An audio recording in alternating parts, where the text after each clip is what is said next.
नमस्कार साथियों, स्वागत है आप सभी का हमारे YouTube चैनल पर। और आज की इस क्लास में हम बात करेंगे बहुत ही शानदार टॉपिक की। उससे पहले आप लोग अगर इन थ्योरी की क्लासेस को ले रहे हो ना साथियों, तो आपके लिए एक टेस्ट सीरीज़ है पर्यावरण की। तो पर्यावरण की टेस्ट सीरीज़ में आपको टॉपिक वाइज जितने भी हमारे टॉपिक हैं पर्यावरण के अंदर, लगभग 38 टॉपिक हैं हमारे।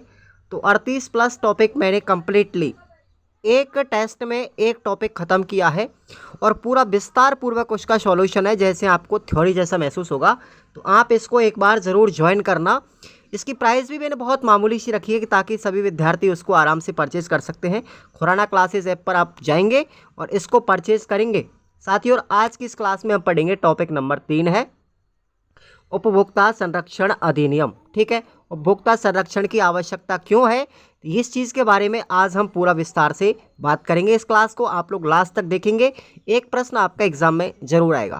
तो चलिए सब्सक्राइब कीजिएगा, क्लास को लाइक और एंड तक देखेंगे आप लोग। टॉपिक का नाम है हमारा उपभोक्ता संरक्षण की आवश्यकता। यानी उपभोक्ता संरक्षण अधिनियम कब बनाया गया था? 1986 के अंदर। इसको हम कॉपरा 1986 भी कहते हैं। अब इस उपभोक्ता संरक्षण अधिनियम के अंतर्गत हम क्या क्या पढ़ेंगे, पूरा विस्तार से आपको पढ़ना है। 6 पॉइंट इसके अंदर आते हैं, इनका पूरा विस्तार से पढ़ेंगे हम। पहला इसका परिचय बताएंगे, फिर इसकी आवश्यकता क्यों पड़ी, इसके कारण बताएंगे, उपभोक्ता के अधिकार कौन कौन से हैं, विभिन्न परिभाषाएं क्या हैं इसकी, उपभोक्ता संरक्षण परिषद का गठन कैसे किया गया था, और उपभोक्ता विवाद निवारण मंच कितने प्रकार का है। तो चलिएगा, क्लास को मिस मत कीजिए, पूरा लास्ट तक देखना है। सबसे पहले हम इसके परिचय की बात करते हैं।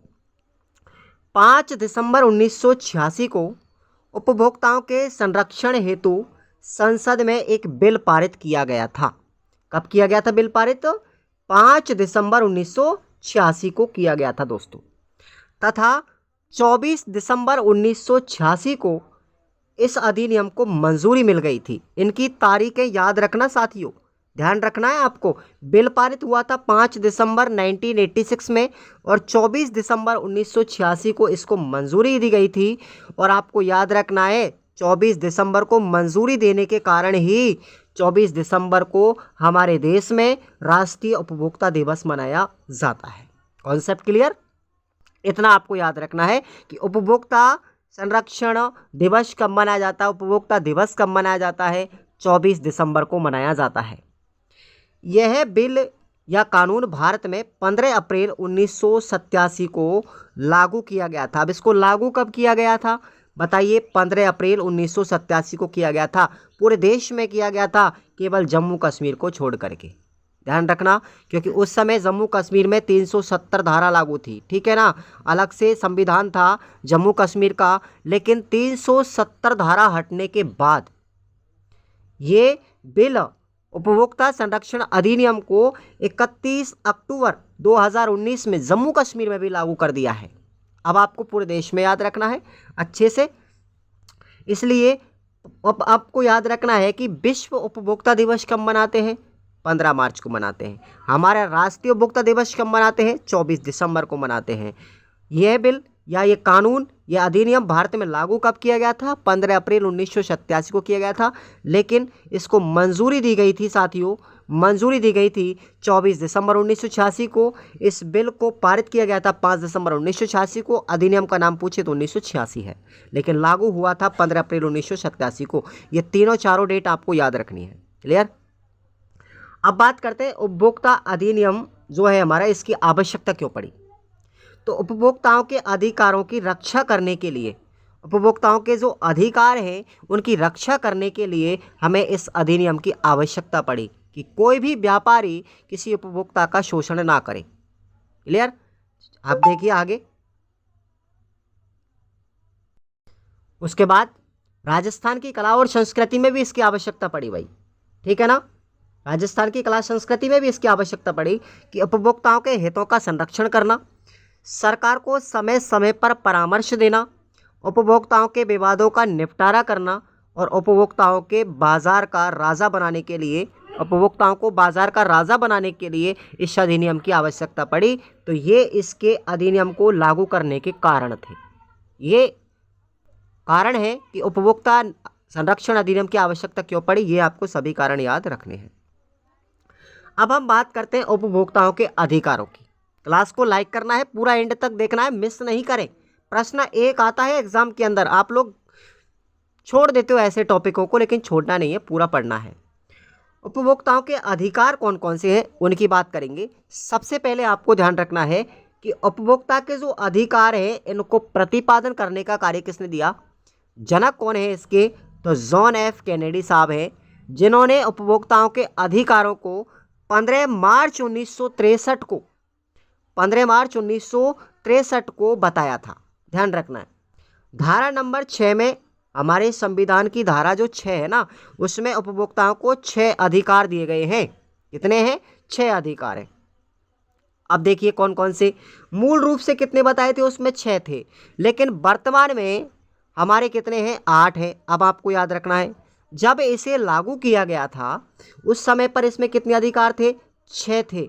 लेकिन 86वां संविधान संशोधन 2002 में हुआ था साथियों, 86वां संविधान संशोधन 2002 में हुआ था, उसमें 2 अधिकार और बढ़ाए गए थे। अब देखिएगा 6 अधिकार कौन कौन से हैं, पहले तो इनको देखें। सुरक्षा का अधिकार, दूसरा है सूचना प्राप्त करने का अधिकार, तीसरा है सुनवाई का अधिकार, चौथा है क्षतिपूर्ति का अधिकार, पांचवा है चयन का अधिकार और छठवां है प्रतिफल का अधिकार। 86वां संविधान संशोधन 2002 में, वर्तमान में इसमें 8 कर दिए हैं, 2 और जोड़े हैं, शिक्षा का अधिकार भी जोड़ा है और स्वास्थ्य वातावरण का अधिकार भी जोड़ दिया गया है। तो टोटल आपको कितने याद रखने हैं, उपभोक्ताओं के कितने अधिकार हैं, 6 अधिकार हैं। अब आपको 8 अधिकार हैं, ध्यान रखना भाई, कितने हैं, 8 अधिकार हैं वर्तमान में उपभोक्ताओं के। ओके, चलिए आगे बात करते हैं। अब विभिन्न परिभाषाएं कैसे दी गई थी इसकी, देखिए। सबसे पहले बात करते हैं समुचित प्रयोगशाला। ठीक है, धारा नंबर 2 के अंदर, धारा नंबर 2A में माल के दोषों का पता लगाने के लिए केंद्र सरकार के द्वारा मंजूरी दी गई थी। किसको? समुचित प्रयोगशाला को। उसके बाद शिकायतकर्ता, धारा नंबर 2B में 5 व्यक्ति शामिल होते हैं, 5 व्यक्ति शामिल होते हैं जो उपभोक्ताओं की शिकायतों की सुनवाई करते हैं, ध्यान रखें। फिर शिकायत आप किस धारा के अंतर्गत कर सकते हैं, धारा नंबर 2C में।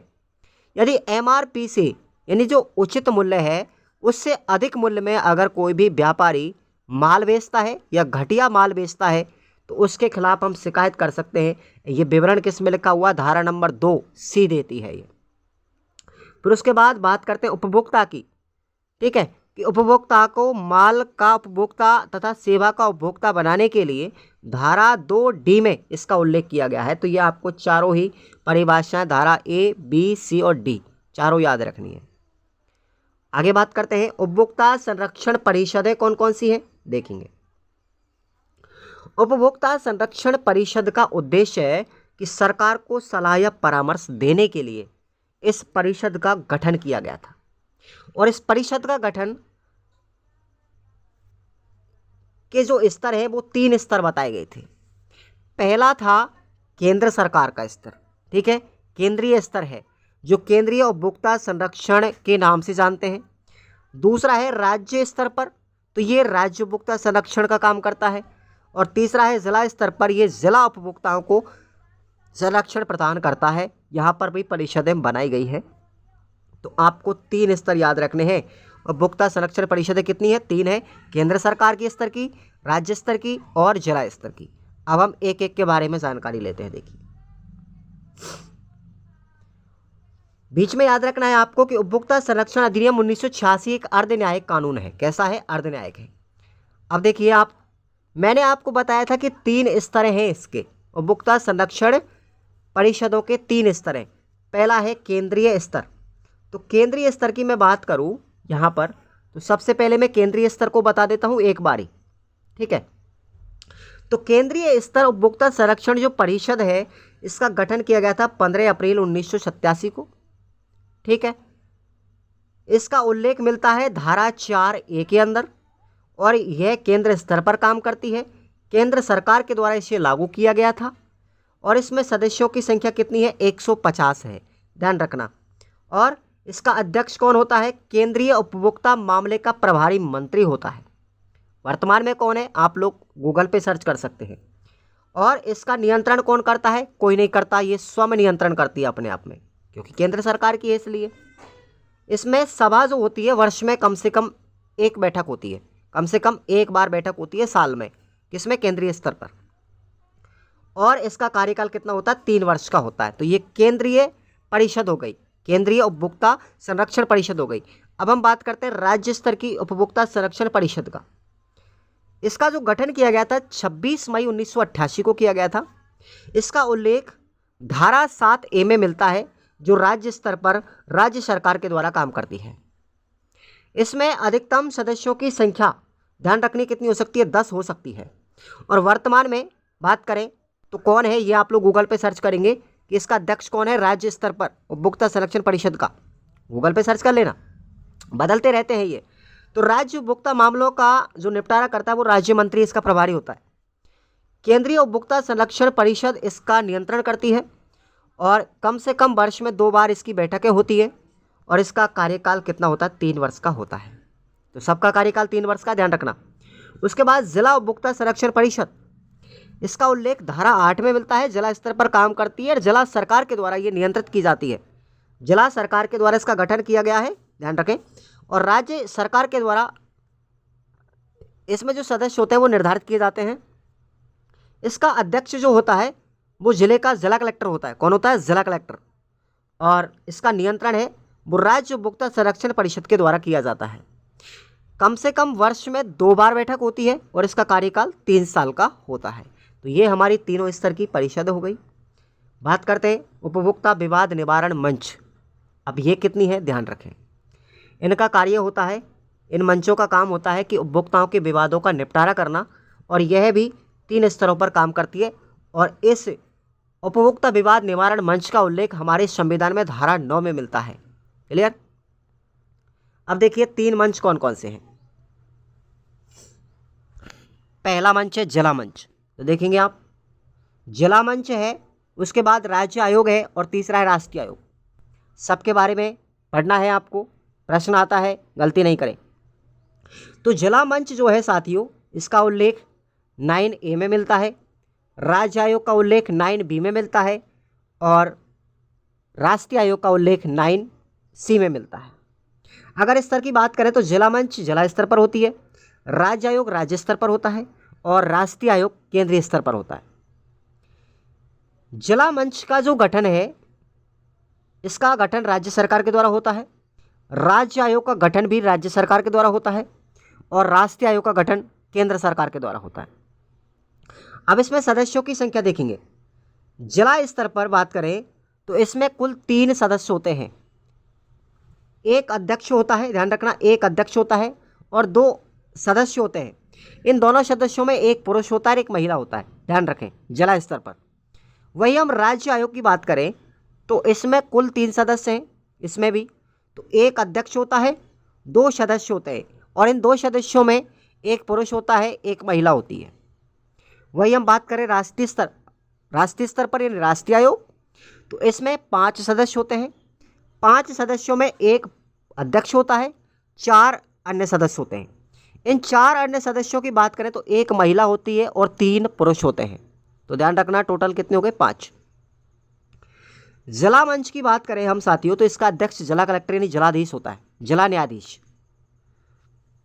एसपी साहब होता है। ये ध्यान रखना, कलेक्टर नहीं, एसपी साहब, जिला न्यायाधीश होता है, एसपी, सुपरिटेंडेंट पुलिस ऑफिसर। वही बात करें हम कि राज्य जो आयोग है उसका अध्यक्ष कौन होता है? हाई कोर्ट का जो मजिस्ट्रेट होता है यानी उच्च न्यायालय का न्यायाधीश होता है। वही केंद्र राष्ट्रीय आयोग का जो अध्यक्ष होता है वो है सर्वोच्च न्यायालय का न्यायाधीश है। इसका कार्यकाल देखेंगे, कार्यकाल, सदस्यों का कार्यकाल, इसका खुद का कार्यकाल ध्यान रखें आप लोग। जिला स्तर पर जो जिला मंच है उसका कार्यकाल 5 वर्ष को होता है और इसके सदस्यों की जो आयु होती है मैक्सिमम 65 वर्ष होती है। वही राज्य आयोग की बात करें, ठीक है, तो इसमें इसका कार्यकाल 5 वर्ष का होता है और सदस्यों की उम्र मैक्सिमम 67 वर्ष होती है। राष्ट्रीय आयोग की बात करें तो इसका भी कार्यकाल 5 वर्ष का होता है और सदस्यों की जो हमारी उम्र है इसकी वो कितनी होती है, 70 वर्ष की होती है मैक्सिमम। आर्थिक क्षेत्र की बात करें तो जिला मंच पर कितने जो राशि है उसका निपटारा होता है, तो 20 लाख रुपए तक की, 1 रुपये से लेकर के 20 लाख रुपए तक की राशि का निपटारा होता था, लेकिन वर्तमान में इस राशि को बढ़ा दिया गया है, अब 1 करोड़ कर दिया गया है। कितना कर दिया गया है, 1 करोड़। तो आपको वर्तमान वाली राशि याद रखनी है। जिला स्तर पर अब 1 रुपये से लेकर के 1 करोड़ तक का निपटारा होता है। राज्य स्तर की बात करें हम राज्य आयोग में तो 1 करोड़ से लेकर के 10 करोड़ तक के मामलों का निपटारा होता है। वही राष्ट्रीय आयोग की बात करें तो 10 करोड़ से लेकर के ऊपर तक के जो मामले होते हैं उनका निपटारा होता है। जिला जो मंच है उसका नियंत्रण करता है राज्य आयोग, और राज्य आयोग का नियंत्रण करता है राष्ट्रीय आयोग। और हमारी राष्ट्रीय आयोग जो है वो एक स्वतंत्र संवैधानिक निकाय है, इसका कोई नियंत्रण नहीं करता। बात करें पारिश्रमिक की बात करें तो जिला मंच का पारिश्रमिक राज्य सरकार के अधीन होता है, राज्य आयोग का राज्य सरकार के अधीन होता है, और राष्ट्रीय आयोग का केंद्र सरकार के अधीन होता है। हम अपील कैसे करेंगे, अब अपील के समय देखिए, जिला मंच पर जो आयोग है हमारा, जिला मंच का जो स्तर है उसकी हम अपील राज्य आयोग में कर सकते हैं 30 दिन के अंदर अंदर। वही हम राज्य आयोग में बात करें तो इसकी अपील हम करेंगे राष्ट्रीय आयोग में 30 दिन के अंदर अंदर, और राष्ट्रीय स्तर के जो मामले हैं उनकी हम अपील उच्चतम न्यायालय में करेंगे 30 दिन के अंदर अंदर। क्लियर। अब हम बात करते हैं महत्वपूर्ण तथ्य, खत्म होने वाला है टॉपिक, ध्यान रखना। महत्वपूर्ण तथ्य है कि शिकायत दर्ज करवाने की अवधि, ये आपको ध्यान रखना है। शिकायत दर्ज अगर हम करवाएंगे इन मंचों के आधार पर तो आपको 6 प्रतिलिपियों में ये शिकायत दर्ज करवानी होगी, और इसकी अवधि है 2 वर्ष की।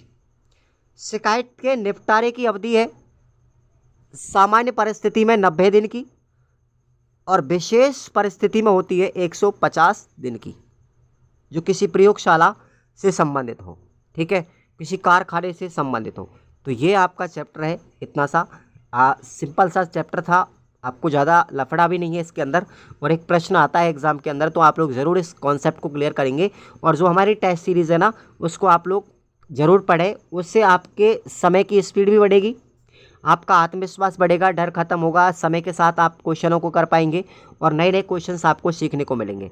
ठीक है साथियों, तो चलिएगा, क्वेश्चन का लेवल भी आपको पता चलेगा। क्लास को लाइक करेंगे, शेयर कर देंगे, और रेगुलर आप लोग क्लास लेंगे तो बहुत अच्छा रहेगा। और रेगुलर आप लोग टेस्ट देंगे, ऐप पर ज्वाइन कर लो कोर्स को, कोई दिक्कत वाली बात नहीं है, बहुत आनंद आने वाला है आपका, तो यहीं से कवर हो जाएगा। बड़ी बड़ी कोचिंगों में भाग रहे हो तो कोई टेंशन वाली बात ही नहीं है आपको यहाँ से। ठीक है, तो थ्योरी निःशुल्क है आपकी, और कोर्सेज़ को अगर आप ज्वाइन कर लेते हो ना तो मैं आपको ये PDF भी, ये जो PDF है, जिस बच्चे ने कोर्स ज्वाइन कर रखा है हमारा रीट वाला, उसके लिए PDF बिल्कुल निःशुल्क मिलेगी, अदरवाइज़ किसी को नहीं है ये। ठीक है, बाकी सब यूट्यूब से पढ़ें। Thank you so much.